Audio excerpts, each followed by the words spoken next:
अल्लाह ही अल्लाह किया करो, दुख न किसी को दिया करो। जो दुनिया का मालिक है, नाम उसी का लिया करो। अऊज़ु बिल्लाहि मिनश शैतानिर रजीम। बिस्मिल्लाहिर रहमानिर रहीम।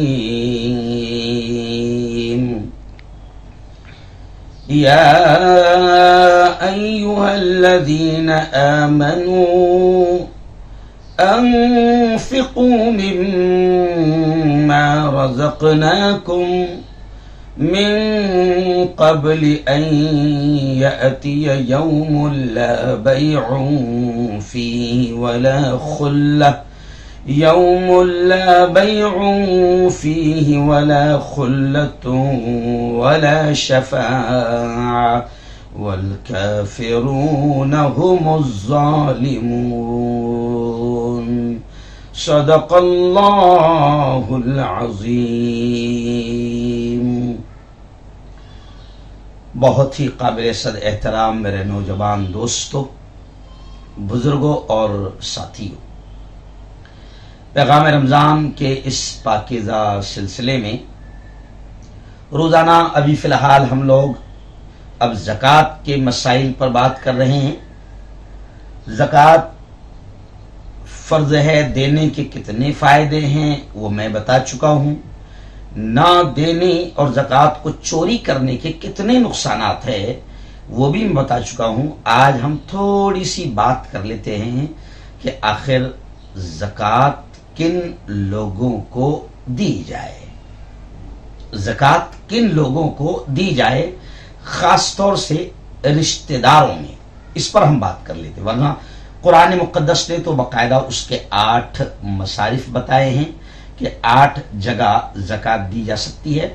उस पर भी हम इंशाअल्लाह बात करेंगे, लेकिन आज हम सिर्फ रिश्तेदारों में किन लोगों को ज़कात दी जा सकती है हम इस पर बात करते हैं। एक्चुअल में ज़कात का सबसे पहला और अहम और बड़ा मसला यह है कि ज़कात देना जितना ज़रूरी है उसको सही जगह पहुंचाना ज़रूरी है। तो बात करेंगे इंशाअल्लाह उस पर, लेकिन आज रिश्तेदारों पर बात करते हैं, क्योंकि कई लोग सवाल कर रहे हैं कि क्या मुफ्ती साहब मैं रिश्तेदार में इसको ज़कात दे सकता हूँ क्या, बहन को दे सकता हूँ क्या, भाई को दे सकता हूँ क्या, इनको दे सकता हूँ क्या, बहुत सारे सवाल कर रहे हैं। तो सबसे पहले आप एक बात समझ ले, उसूल ये है कि जिसकी नस्ल से आप हैं या जो आपकी नस्ल से हैं उनको आप ज़कात नहीं दे सकते। क्या मतलब है इसका?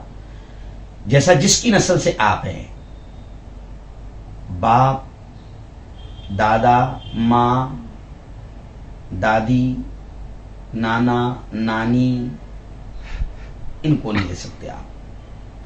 और जो आपकी नस्ल से है, जैसे बेटा, पोता, पोती, नवासा, नवासी, ये इनको नहीं दे सकते आप।